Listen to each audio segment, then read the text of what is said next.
Imagina esto, estás en Los Ángeles trabajando duro, enviando remesas a tu familia en El Salvador mes tras mes, pagando alquileres que nunca te devolverán nada. Ahora imagina que con esas mismas remesas puedes comprar una casa para tu familia en tu país, sin tener que viajar, sin intermediarios complicados, con créditos de hasta $150,000 y tasas de interés que ningún banco comercial te daría. Esto no es fantasía, es el programa Vivienda Cercana del Fondo Social para la Vivienda. Y lo más impresionante es que funciona incluso si no tienes estatus migratorio. Sí, escuchaste bien. Hoy vamos a desglosar todo sobre cómo los salvadoreños en Estados Unidos pueden comprar casa en El Salvador desde la comodidad de California, Nueva York, Maryland o cualquier estado donde te encuentres. Quédate porque esto puede cambiar tu vida y la de tu familia. Vamos a ser completamente honestos desde el inicio. Durante décadas, los salvadoreños en el exterior fueron una fuente de divisas para el país, mandando miles de millones en remesas cada año, pero nadie les facilitaba realmente invertir ese dinero en patrimonio familiar. Los bancos comerciales ponían barreras insuperables, exigían que viajaras a El Salvador para firmar papeles, pedían avales locales que muchos no tenían, cobraban tasas de interés altísimas porque te consideraban riesgo al estar en el extranjero, y el proceso era tan complicado que la mayoría simplemente se rendía. La administración de Nayib Bukele identificó esto como una injusticia que había que corregir. ¿Cómo es posible que la gente que sostiene la economía del país con remesas que superan los $8,000 millones anuales no tenga facilidades para comprar una casa en su propia tierra? No tiene sentido. Y desde 2019 se pusieron a trabajar en cambiarlo radicalmente. El programa Vivienda Cercana no es nuevo, pero bajo la gestión de Bukele ha experimentado una expansión y modernización sin precedentes. Michelle Sol, ministra de Vivienda, ha liderado este esfuerzo con enfoque claro: hacer que el proceso sea tan simple y accesible que cualquier salvadoreño en el exterior pueda comprar casa sin complicaciones burocráticas. Hoy el Fondo Social para la Vivienda tiene 4 ventanillas de atención física en Estados Unidos: Los Ángeles, California, Long Island, Nueva York, Silver Spring, Maryland, y San Francisco, California. Pero además han digitalizado todo para que ni siquiera necesites ir a una ventanilla física si no quieres. Puedes hacer todo desde tu celular con la aplicación FSV App o desde su sitio web. Esto es transformacional porque elimina las barreras geográficas que antes hacían imposible este tipo de transacciones. Analicemos primero quienes pueden aplicar porque aquí es donde el programa demuestra su alcance inclusivo. Categoría 1. Salvadoreños con estatus migratorio de ciudadanía estadounidense. Si ya te naturalizaste, tienes acceso completo a todas las líneas de crédito sin restricciones. Categoría 2. Salvadoreños con residencia permanente o Green Card. Mismas condiciones que los ciudadanos, acceso total. Categoría 3. Salvadoreños con TPS, estatus de protección temporal, o cualquier otro programa o permiso de permanencia autorizada en el país donde resides. Esto es crucial porque el TPS cubre a cientos de miles de salvadoreños en Estados Unidos. Categoría 4. Pensionados en el exterior que reciben ingresos de retiro. Tienen líneas especiales con plazos de hasta 15 años adaptados a su situación. Pero aquí viene lo verdaderamente revolucionario. Categoría 5. Salvadoreños sin estatus migratorio. Fíjate bien en esto porque es donde el programa rompe todos los esquemas tradicionales. Si estás indocumentado en Estados Unidos, el Fondo Social para la Vivienda te permite comprar viviendas recuperadas a través de la línea de activos extraordinarios. Estas son las casas que fueron recuperadas del crimen organizado durante el régimen de excepción. El gobierno dice: estas viviendas están aquí, fueron liberadas de las pandillas, y preferimos que las tengan familias salvadoreñas trabajadoras aunque estén indocumentadas en el exterior antes que dejarlas vacías. Es una política pragmática y humana. Te dan crédito a 30 años, cero prima, tasa de interés del 2%. Ningún banco comercial te daría eso ni aunque tuviera ciudadanía. Categoría 6. Salvadoreños residentes en El Salvador que reciben remesas de personas con estatus migratorio permanente o permiso de trabajo. Esto significa que si tu hijo, hermano, primo, o incluso un amigo cercano en Estados Unidos te manda dinero regularmente y tiene estatus legal, tú puedes usar esas remesas como ingreso comprobable para aplicar al crédito. Categoría 7. Salvadoreños residentes en El Salvador que reciben ingresos de empresas del exterior. Trabajo remoto, freelancing internacional, cualquier ingreso documentable del extranjero cuenta. Categoría 8, y esta es interesante, salvadoreños residentes en El Salvador que reciben remesas de personas sin estatus migratorio. Sí, aunque quien envía las remesas esté indocumentado, si los flujos son regulares y comprobables, pueden servir para calificar al crédito. El sistema reconoce la realidad de cómo funciona la economía salvadoreña. Hablemos de los montos y condiciones porque aquí es donde vemos la competitividad real del programa. El Fondo Social para la Vivienda financia hasta $150,000 según tus ingresos. Esto es suficiente para comprar viviendas muy decentes en la mayoría de zonas de El Salvador. Las primas varían del 5 al 20% según tu estatus migratorio. Si tienes ciudadanía o residencia, tu prima es más baja. Si tienes TPS o estás indocumentado aplicando a activos extraordinarios, la prima sube pero sigue siendo manejable comparada con banca comercial que te pediría 30 o 40%. Las tasas de interés son reales, no promocionales que después suben. Para vivienda nueva en el sector formal, las tasas actuales van del 4 al 5.5% dependiendo del monto.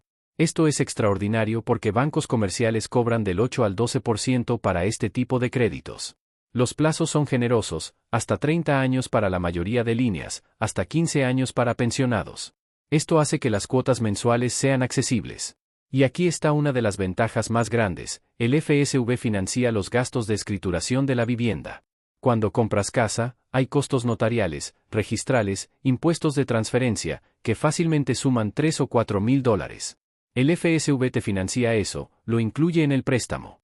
No tienes que sacarlo de tu bolsillo en efectivo. Además, tu crédito queda automáticamente asegurado con la póliza más completa. Si algo te pasa, tu familia no hereda la deuda, hereda la casa pagada. Esto es tranquilidad total. Además hay que considerar el retorno de inversión a largo plazo. Actualmente El Salvador paga millones de dólares anuales a operadores internacionales por acceso a Internet de alta capacidad. Con infraestructura propia, estos pagos se reducen drásticamente. Los expertos estiman que un cable submarino puede pagarse a sí mismo en aproximadamente 10 a 15 años, y después de eso se convierte en un activo generador de ingresos porque el gobierno puede cobrar tarifas de acceso a los operadores privados que quieran usarlo. Y hablando de quien construye esto, aquí viene otro aspecto fascinante del proyecto. Según información filtrada en medios especializados de telecomunicaciones, El Salvador estaría trabajando con consorcios internacionales especializados en infraestructura submarina. Empresas como Subcom, Alcatel Submarine Networks o NEC Corporation son las grandes jugadoras globales en este mercado. Estas compañías tienen décadas de experiencia tendiendo cables en los lugares más profundos y complicados de los océanos del mundo. La construcción de un cable submarino es una operación extremadamente compleja que requiere barcos especializados, equipos de ingeniería marina de primer nivel y coordinación con múltiples países y organismos internacionales. No es algo que El Salvador pueda hacer solo con recursos locales, necesariamente tiene que asociarse con estas multinacionales que tienen la tecnología y la experiencia. Pero la diferencia crucial es que ahora El Salvador será dueño de la infraestructura en lugar de solo ser cliente de la infraestructura de otros. Ahora bien, hablemos del contexto regional porque esto no está pasando en el vacío. Centroamérica ha experimentado una revolución en conectividad submarina en la última década. Cables como el Arcos, el PAC, el Maya 1 y otros atraviesan el Mar Caribe y el Océano Pacífico conectando múltiples países de la región. Países como Panamá se han convertido en verdaderos hubs digitales precisamente porque invirtieron temprano en infraestructura de cables submarinos. Guatemala tiene al menos 3 puntos donde cables submarinos tocan tierra. Incluso Nicaragua tiene conexiones directas. El Salvador, sorprendentemente, ha estado ausente de este mapa hasta ahora. Y esto no es solo una curiosidad técnica, tiene implicaciones económicas y estratégicas reales. Cuando empresas tecnológicas globales deciden dónde ubicar centros de datos o call centers o cualquier operación que requiera conectividad robusta y confiable, la presencia de infraestructura de cables submarinos es un factor determinante. El Salvador ha estado en desventaja competitiva frente a sus vecinos precisamente por esta carencia. Bukele claramente ve este proyecto como parte de su estrategia más amplia de transformar a El Salvador en un hub tecnológico regional. Piénsalo, primero adopta Bitcoin, luego construye infraestructura geotérmica para minería de criptomonedas, lanza iniciativas de gobierno digital y ahora añade un cable submarino a la mezcla. Hay una lógica coherente aquí, aunque puedes estar de acuerdo o no con las prioridades, existe una visión integrada de modernización tecnológica. Los defensores de Bukele argumentan que esta es exactamente el tipo de infraestructura de largo plazo que los gobiernos deben construir. Infraestructura que quizá no genere titulares emocionantes o votos inmediatos, pero que sienta las bases para el desarrollo económico de las próximas décadas. Como cuando se construyeron carreteras o puertos en el siglo pasado, ahora los cables submarinos son la infraestructura crítica del siglo XXI. Y tiene sentido, ¿no? Vivimos en una economía digital y un país sin conectividad robusta está condenado al atraso. Pero escuchemos también las críticas porque hay argumentos válidos del otro lado. Economistas y expertos en desarrollo cuestionan si este debe ser una prioridad para un país donde todavía hay comunidades sin acceso a agua potable o electricidad confiable. El Salvador tiene tasas de pobreza significativas, problemas estructurales en salud y educación, y una deuda pública que ha crecido durante el gobierno de Bukele. En ese contexto, ¿gastar $100 millones en un cable submarino es la mejor asignación de recursos escasos? Los críticos también señalan que la conectividad internacional de El Salvador, aunque no es perfecta, funciona razonablemente bien. Las velocidades de Internet en el país han mejorado en los últimos años, los costos han bajado gradualmente, y los proveedores de servicios no reportan problemas mayores con el acceso internacional actual. Entonces la pregunta es, ¿esto resuelve un problema real o es un proyecto vanidoso de un presidente obsesionado con la tecnología? Es una pregunta legítima que merece consideración seria. Además está el tema de la gestión. ¿Quién va a operar este cable? ¿Será una empresa estatal nueva? ¿Se concesionará a privados?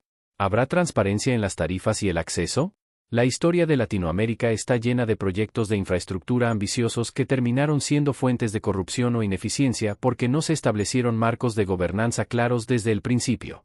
El gobierno de Bukele tendrá que demostrar que puede manejar un activo tecnológico complejo sin caer en estos problemas históricos. Otro aspecto que genera debate es el tema de la dependencia tecnológica. Sí, tener un cable propio reduce la dependencia de infraestructura extranjera para conectividad. Pero El Salvador seguirá dependiendo de tecnología extranjera para construir, mantener y operar ese cable. Las empresas que fabrican los equipos de transmisión son todas extranjeras. Los técnicos especializados probablemente tendrán que venir de fuera, al menos inicialmente. El software que gestiona estos sistemas es propietario de corporaciones internacionales. Entonces, ¿realmente estamos hablando de soberanía tecnológica o solo de un cambio en el tipo de dependencia? Pero regresemos a los beneficios potenciales porque hay varios que vale la pena analizar con detalle. Primero está el tema de la redundancia. Actualmente, si hay un problema con las conexiones terrestres que vienen de Guatemala, El Salvador pierde conectividad internacional o ésta se degrada significativamente. Con un cable submarino propio, el país tiene una ruta alternativa completamente independiente. Esto es crucial para resiliencia digital, especialmente considerando que cada vez más servicios críticos dependen de Internet, desde sistemas bancarios hasta hospitales y servicios de emergencia. Segundo, está el potencial de reducción de latencia. La latencia es el tiempo que tarda un paquete de datos en viajar de un punto a otro. Cuando tu conexión tiene que pasar por múltiples saltos a través de diferentes países y redes, la latencia se acumula. Un cable directo reduce estos saltos, lo que significa conexiones más rápidas y responsivas. Para aplicaciones como telemedicina, educación en línea, comercio electrónico, y especialmente para servicios financieros digitales que Bukele tanto promueve, la baja latencia es fundamental. Tercero, hay un argumento de atracción de inversión extranjera. Empresas de tecnología, centros de llamadas, operaciones de procesamiento de datos, todas estas industrias requieren conectividad internacional robusta y confiable. Países como Costa Rica y Panamá han tenido éxito atrayendo este tipo de inversiones en parte porque pueden garantizar conectividad de clase mundial. El Salvador, con su cable submarino, estaría compitiendo en igualdad de condiciones. Esto podría traducirse en miles de empleos bien remunerados en el sector tecnológico.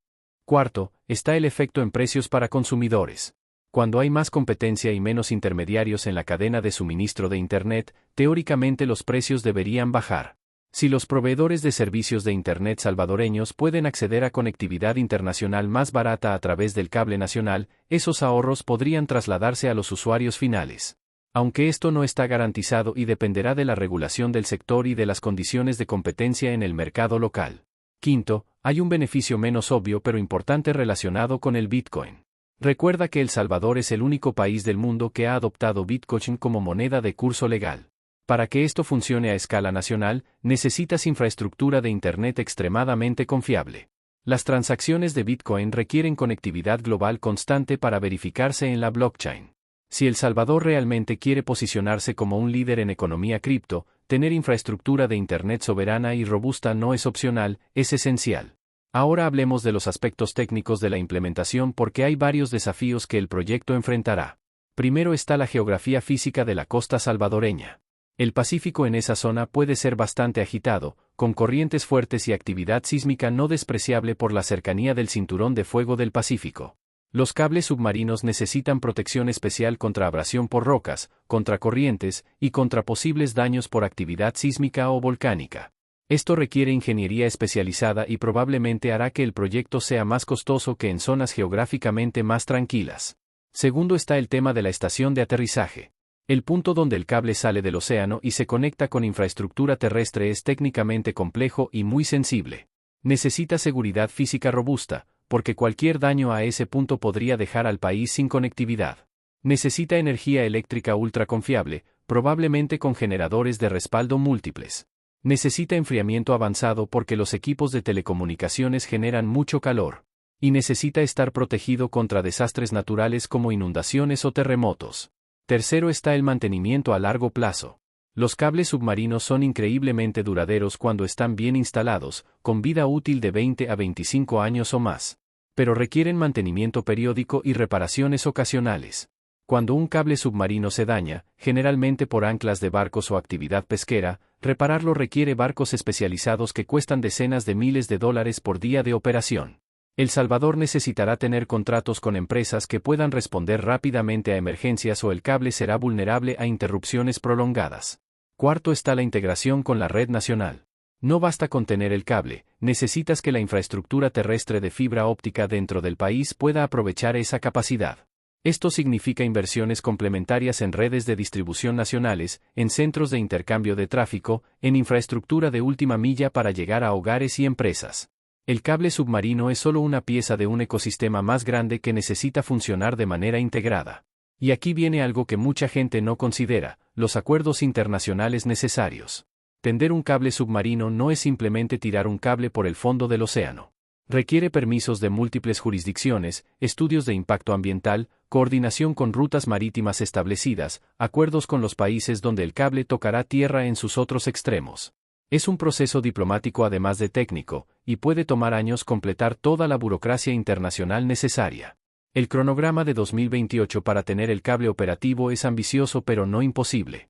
Proyectos similares típicamente toman entre 2 y 4 años desde la aprobación final hasta la operación. Estamos en 2025, así que tenemos aproximadamente 3 años, lo cual está dentro del rango razonable si el proyecto avanza sin demoras mayores. Pero cualquiera que conozca la realidad de grandes proyectos de infraestructura en Latinoamérica sabe que los retrasos son más la norma que la excepción. Hablemos ahora del contexto de la transformación digital más amplia que Bukele está impulsando en El Salvador. El cable submarino no es un proyecto aislado, sino parte de una estrategia que incluye múltiples iniciativas. Por ejemplo, el gobierno ha lanzado Chivo Wallet, la billetera digital nacional para Bitcoin y dólares. Ha implementado sistemas de gobierno electrónico que permiten a ciudadanos hacer trámites en línea. Ha modernizado sistemas de pago de impuestos y servicios públicos. Ha creado infraestructura de Wi-Fi gratuito en espacios públicos. Todo esto requiere conectividad robusta y confiable. Desde esa perspectiva, el cable submarino no es un lujo sino una necesidad para que todas estas otras iniciativas funcionen a escala.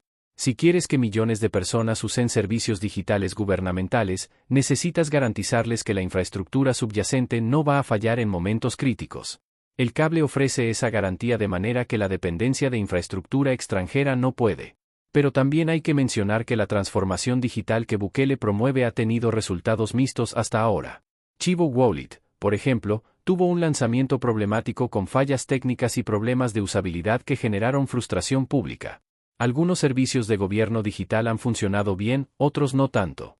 La implementación del Bitcoin como moneda de curso legal, aunque ha generado atención internacional, no ha resultado en la adopción masiva que el gobierno anticipaba, con muchos salvadoreños todavía prefiriendo usar dólares para transacciones cotidianas.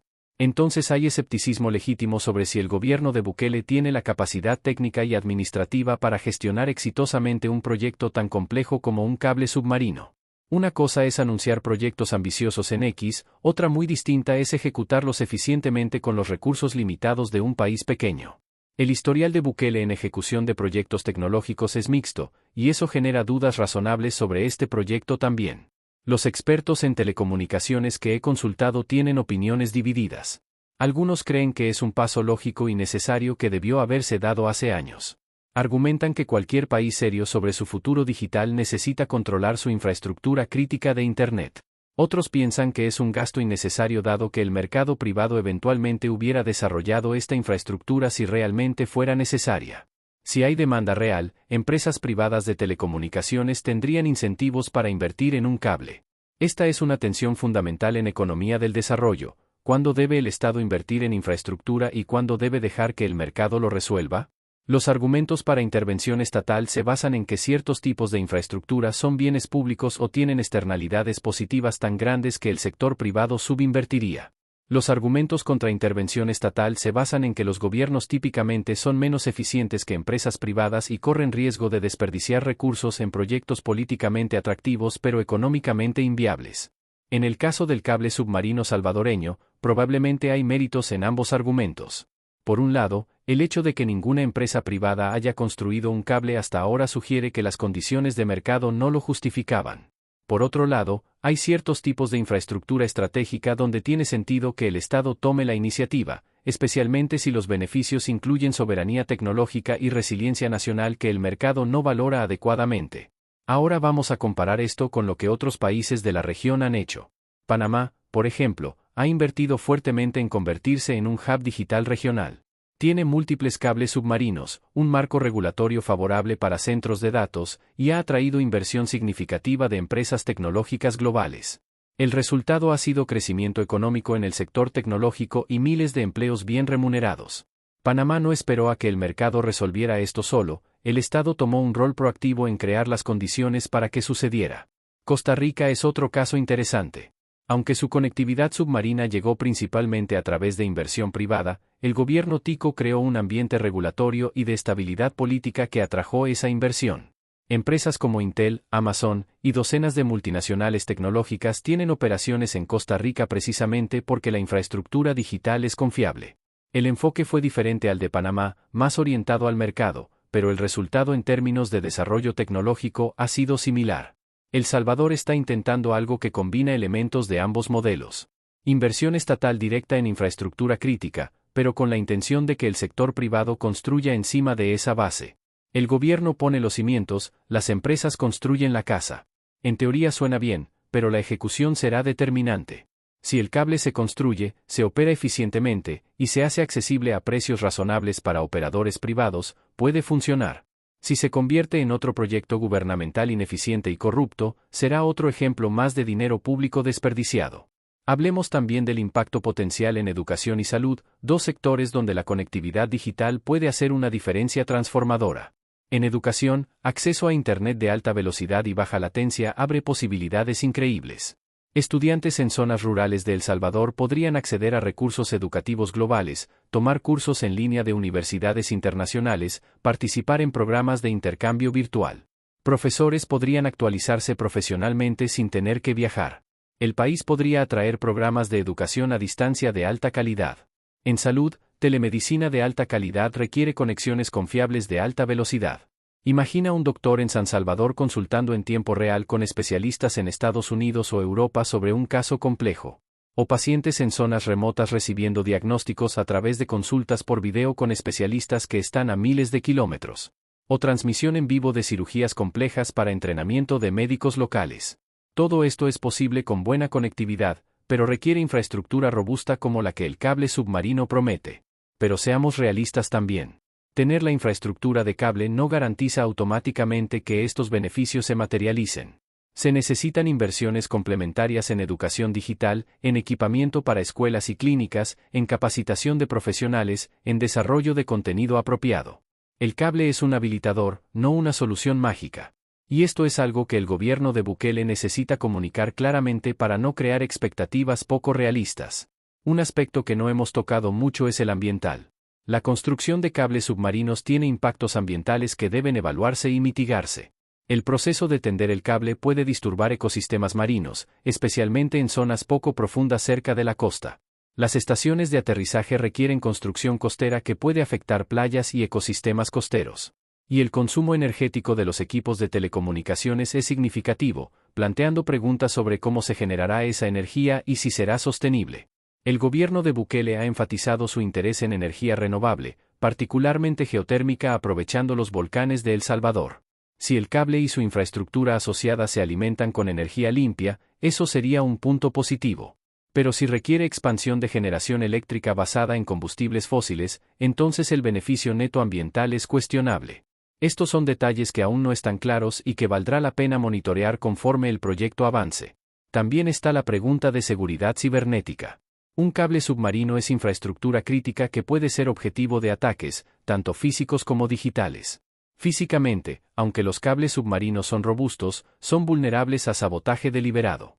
Digitalmente, los sistemas que controlan y gestionan el cable son potenciales objetivos para hackers o actores estatales hostiles. El Salvador necesitará desarrollar capacidades de ciberseguridad sofisticadas para proteger esta infraestructura, lo cual representa otro costo y desafío que no siempre se menciona en los anuncios iniciales. Comparemos brevemente con la experiencia de otros pequeños países insulares o costeros que han invertido en cables submarinos. Islandia, por ejemplo, tiene múltiples cables que la conectan con Europa y América del Norte, y esto ha sido fundamental para su industria de centros de datos. Las Islas Feroe, con una población de apenas 50.000 personas, tienen cables submarinos propios que han transformado su economía digital.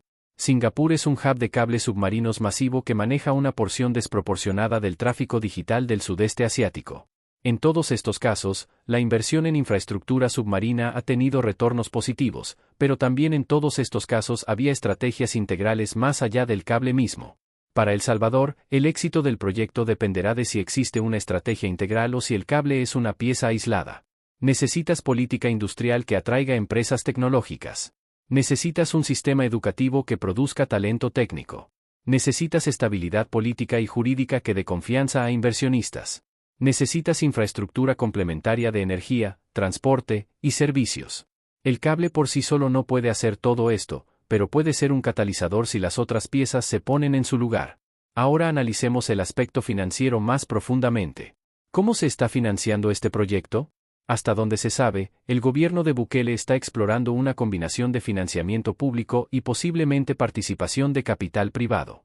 Algunos analistas especulan que podría haber préstamos de organismos de desarrollo internacional como el Banco Interamericano de Desarrollo o el Banco Mundial, que frecuentemente financian infraestructura de telecomunicaciones.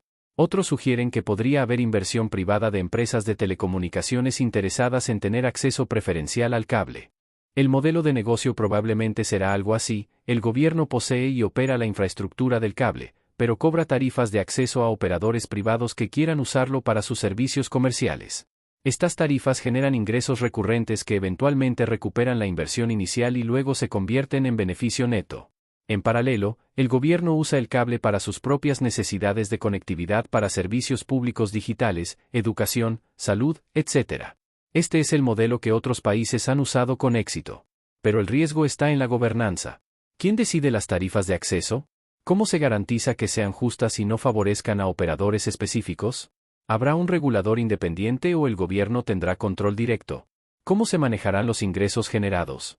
¿Se reinvertirán en mantenimiento y expansión o se desviarán a otros propósitos? Estas son preguntas críticas que determinan si el cable será un activo productivo a largo plazo o se convertirá en una fuente de ineficiencia y potencial corrupción. La transparencia será clave. El gobierno de Bukele ha sido criticado por falta de transparencia en varios proyectos anteriores, particularmente en el manejo de fondos para el Bitcoin y para proyectos de seguridad. Si el cable submarino se maneja con la misma opacidad, generará desconfianza justificada. Idealmente, debería haber auditorías independientes, publicación regular de estados financieros, y mecanismos de supervisión que involucren a múltiples sectores de la sociedad salvadoreña, no solo al Ejecutivo. Pensemos también en el factor temporal más amplio. Estamos en 2025, el cable está proyectado para 2028. Bukele fue reelegido recientemente a pesar de controversias constitucionales sobre la reelección, y su periodo actual se extiende hasta 2029. Esto significa que el cable estaría operativo durante su mandato, lo cual desde una perspectiva política le permitiría inaugurarlo y reclamar crédito. Pero también plantea la pregunta: ¿qué pasa si hay un cambio de gobierno? ¿El siguiente gobierno continuará apoyando y desarrollando esta infraestructura o la abandonará por razones políticas? Este es un problema recurrente en América Latina, proyectos de largo plazo que quedan huérfanos cuando cambia el gobierno porque el nuevo equipo no quiere darle crédito al anterior. Para que el cable realmente beneficie a El Salvador en las décadas venideras, necesita haber consenso nacional sobre su importancia que trascienda lealtades políticas particulares. Necesita convertirse en un activo nacional en el que todos los salvadoreños sientan orgullo de propiedad, independientemente de lo que piensen de Bukele. Otro ángulo interesante es cómo este proyecto se relaciona con la rivalidad regional. Centroamérica, a pesar de esfuerzos de integración, sigue siendo una región de competencia entre países vecinos. Guatemala, Honduras, Nicaragua, Costa Rica, Panamá, todos compiten por inversión extranjera, por turismo, por establecer sus capitales como centros regionales. El cable submarino de El Salvador puede verse como un movimiento en ese juego competitivo. Bukele está apostando a que la conectividad superior atraerá inversión y talento que de otra manera iría a San José o Ciudad de Panamá. Pero aquí hay un punto importante: la conectividad digital funciona mejor cuando es regional, no cuando cada país construye su propia infraestructura aislada. Lo ideal sería que los países centroamericanos coordinaran sus inversiones en infraestructura digital, creando redes integradas que beneficien a toda la región. Pero la realidad política hace que esto sea difícil. Entonces terminamos con cada país haciendo lo suyo, lo cual es subóptimo desde una perspectiva de eficiencia regional, pero puede tener sentido desde la lógica de soberanía nacional. Vamos ahora a un tema que fascinará a los nerds tecnológicos entre ustedes: las especificaciones técnicas probables del cable. Aunque los detalles exactos no se han revelado, podemos hacer inferencias basadas en estándares de la industria.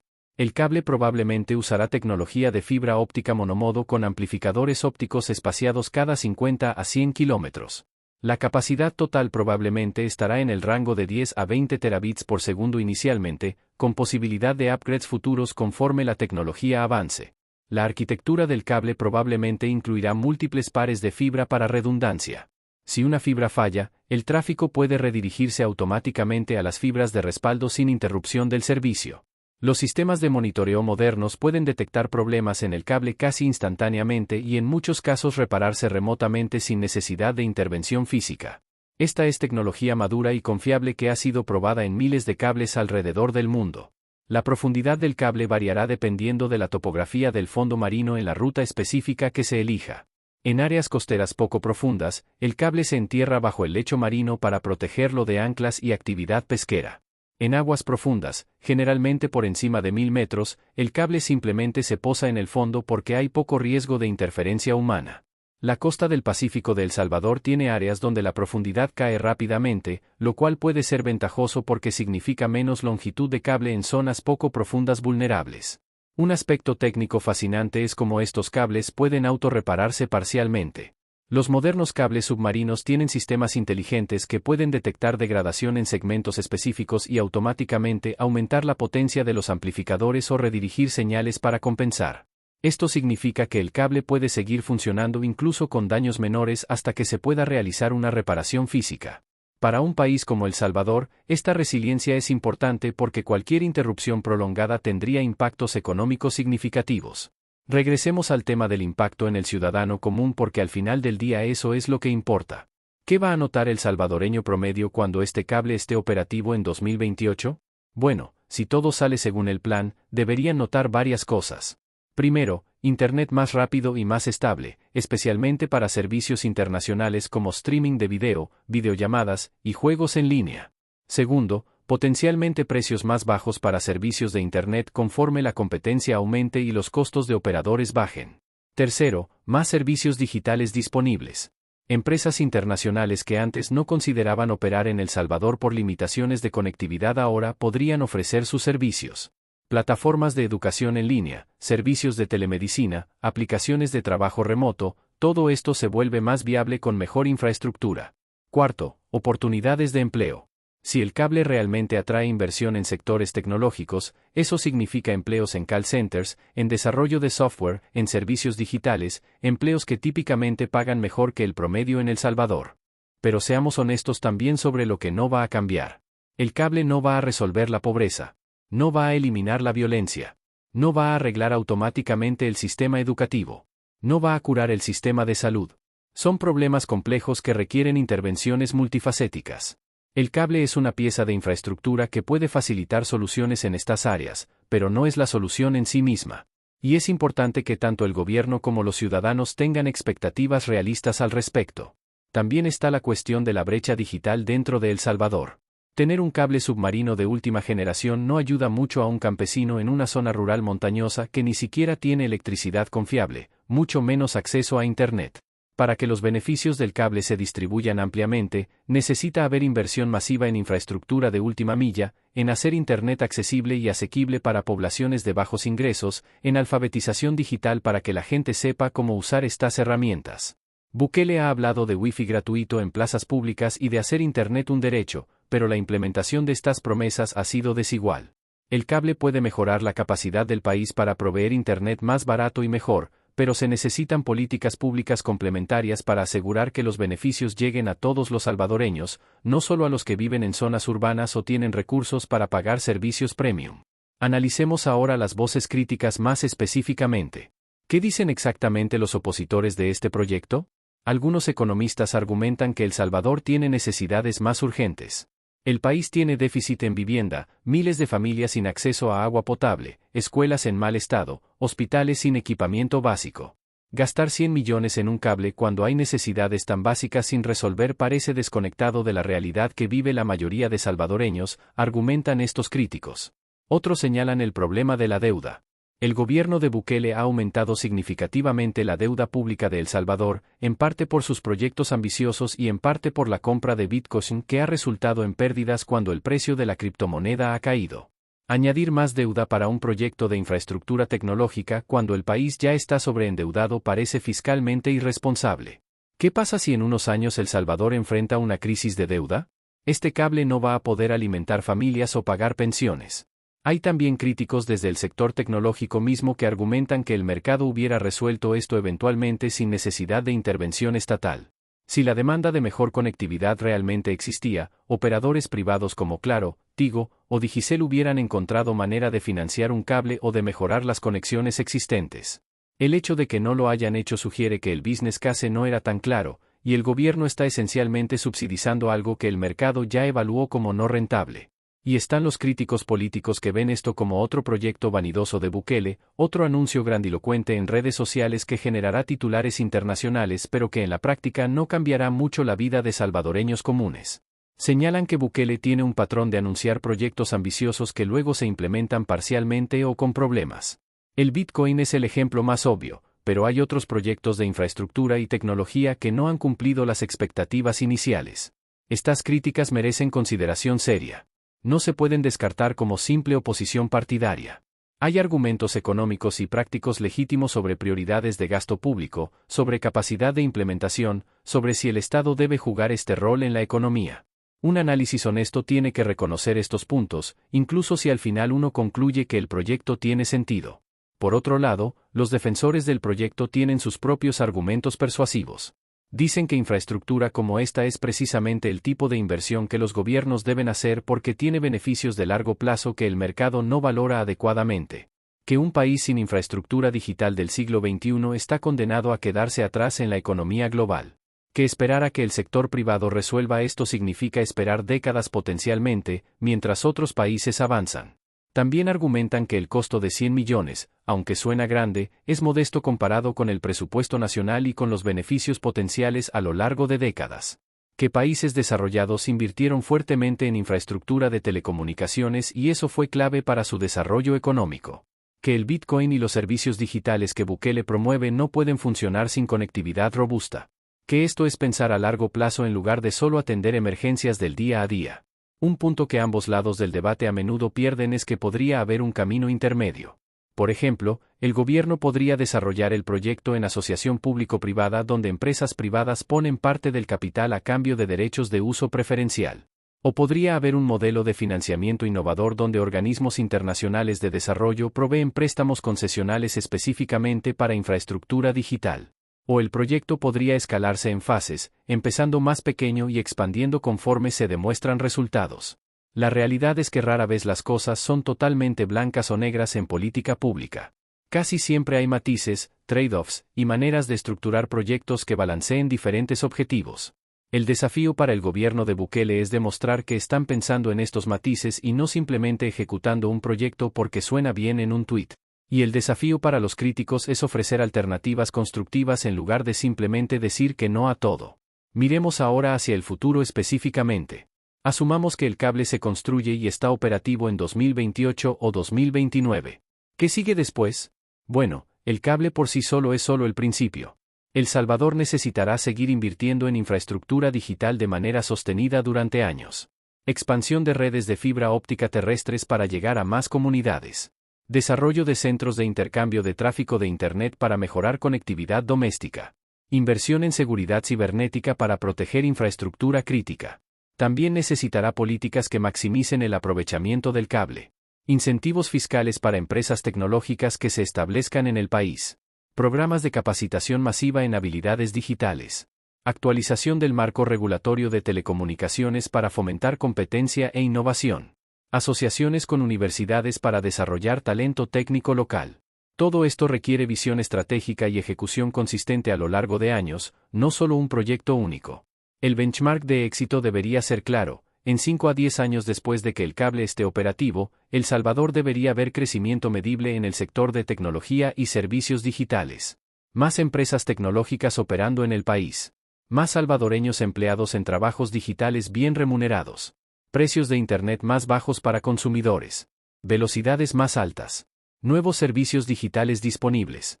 Si estas métricas no mejoran, será difícil argumentar que el cable fue una inversión exitosa. Y aquí viene algo crucial, el gobierno necesita establecer métricas de éxito claras desde ahora y comprometerse a reportar sobre ellas públicamente. ¿Cuánto costó el proyecto realmente versus lo presupuestado? ¿Cuántos operadores están usando el cable? ¿Cuánto tráfico está manejando? ¿Qué ingresos está generando? ¿Cómo han cambiado los precios de Internet para consumidores? ¿Cuántas empresas tecnológicas se han establecido? ¿Cuántos empleos se han creado? Transparencia en estas métricas será crítica para evaluar objetivamente si el proyecto cumplió sus promesas. Comparemos brevemente con el proyecto del Canal de Panamá expandido como ejemplo de infraestructura transformadora. Cuando Panamá decidió ampliar su canal, muchos cuestionaron la inversión de miles de millones de dólares. Pero el proyecto se ejecutó, y ahora genera ingresos masivos y ha consolidado a Panamá como centro logístico global. El cable submarino de El Salvador obviamente es mucho más pequeño en escala, pero el concepto es similar, infraestructura estratégica que posiciona al país para el futuro. La diferencia está en la ejecución. Panamá tiene décadas de experiencia gestionando infraestructura compleja. Tiene instituciones relativamente fuertes. Tiene un track record de completar grandes proyectos. El Salvador bajo Bukele está todavía probando su capacidad de ejecutar estos proyectos ambiciosos. Algunos han ido bien, otros no tanto. El cable será otra prueba de si el gobierno puede transformar anuncios en redes sociales en realidad operativa. Un aspecto que no hemos mencionado pero que vale la pena considerar es el impacto cultural. Acceso mejorado a Internet global expone a la población salvadoreña a ideas, contenidos y perspectivas de todo el mundo. Esto puede ser positivo, promoviendo educación, apertura mental y conexión con la diáspora salvadoreña en Estados Unidos y otros países. Pero también puede generar tensiones culturales, exposición a desinformación y desafíos para valores tradicionales. Estos son trade-offs que toda sociedad enfrenta en la era digital. El Salvador tiene una población joven, con más del 50% menor de 30 años. Esta demografía es naturalmente más adaptable a tecnología y más ansiosa de oportunidades digitales. El cable puede ser particularmente atractivo para jóvenes salvadoreños que ven en la tecnología una vía de movilidad social. Pero también está la pregunta de fuga de cerebros: si formas gente en habilidades digitales, ¿se quedan en El Salvador o emigran a países donde pueden ganar más? Este es un dilema que todos los países en desarrollo enfrentan. La respuesta típicamente es crear un ecosistema donde el talento quiera quedarse. Esto significa no solo infraestructura técnica como el cable, sino también calidad de vida, seguridad, oportunidades profesionales, ambiente cultural atractivo. Bukele ha trabajado en algunos de estos aspectos con sus programas de seguridad y renovación urbana, pero queda mucho por hacer. El cable es una pieza necesaria pero no suficiente del puzzle. Pensemos también en el contexto geopolítico más amplio. Estados Unidos tiene interés estratégico en que Centroamérica sea estable y próspera porque reduce migración irregular y porque es su patio trasero geográfico. China está expandiendo su influencia en América Latina a través de inversiones en infraestructura, el famoso Belt and Road Initiative. El cable submarino de El Salvador probablemente tiene dimensiones geopolíticas que no son inmediatamente obvias. ¿Quién está financiando realmente el proyecto? Si hay participación china, eso podría preocupar a Washington. Si es financiamiento occidental, Beijing podría verlo como contención de su influencia. Bukele ha jugado hábilmente entre estas potencias, manteniendo relaciones con ambos lados. Pero infraestructura de telecomunicaciones es cada vez más un terreno de competencia geopolítica, como hemos visto con las controversias sobre Huawei y 5G. El Salvador tendrá que navegar estas aguas cuidadosamente. También está la relación con la diáspora salvadoreña. Hay más de 2 millones de salvadoreños viviendo en Estados Unidos, enviando miles de millones en remesas anualmente. Mejor conectividad digital facilita comunicación con familias en El Salvador, posibilita trabajo remoto para empresas estadounidenses desde El Salvador y potencialmente permite a miembros de la diáspora contribuir al desarrollo de su país sin tener que regresar físicamente. Esto podría ser un beneficio menos tangible pero significativo del proyecto. Vamos entrando en la recta final de nuestro análisis. Después de cubrir todos estos ángulos, ¿qué conclusiones podemos sacar? Primero, el cable submarino es objetivamente una pieza importante de infraestructura que El Salvador necesita si quiere ser competitivo en la economía digital del siglo XXI. Segundo, el costo probable de alrededor de $100 millones es significativo pero no desproporcionado para un proyecto de infraestructura de esta escala con vida útil de décadas. Tercero, el éxito del proyecto dependerá críticamente de la ejecución, la gobernanza y las políticas complementarias. El cable por sí solo no transforma nada, es lo que se construye alrededor y encima de él lo que importa. Cuarto, hay preocupaciones legítimas sobre prioridades de gasto, capacidad de implementación y transparencia que el gobierno de Bukele debe atender proactivamente. Quinto, el proyecto tiene potencial de generar beneficios económicos y sociales sustanciales si se gestiona correctamente, pero también riesgo de convertirse en un elefante blanco costoso si se gestiona mal. La realidad es que probablemente no sabremos si este fue un éxito o un fracaso hasta mediados de la década de 2030, cuando haya suficiente distancia temporal para evaluar impactos reales. Pero lo que sí podemos decir ahora es que Bukele está apostando fuerte a que la transformación digital es el camino hacia el desarrollo para El Salvador. El Bitcoin, los servicios de gobierno digital y ahora este cable submarino, todos apuntan a una visión coherente, aunque controvertida, de modernización tecnológica.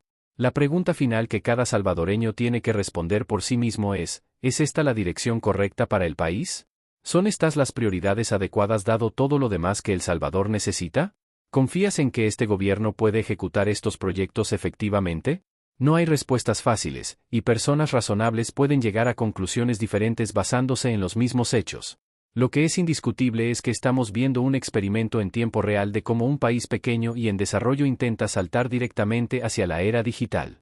Pocos países del tamaño de El Salvador han intentado algo así. Si funciona, podría ser un modelo para otras naciones en situaciones similares. Si falla, será un caso de estudio de lo que no hacer. En ambos casos, vale la pena prestar atención. Y aquí llegamos al cierre de nuestro análisis. Hemos explorado todos los ángulos de este proyecto, técnicos, económicos, políticos, sociales, geopolíticos. Hemos escuchado argumentos a favor y en contra.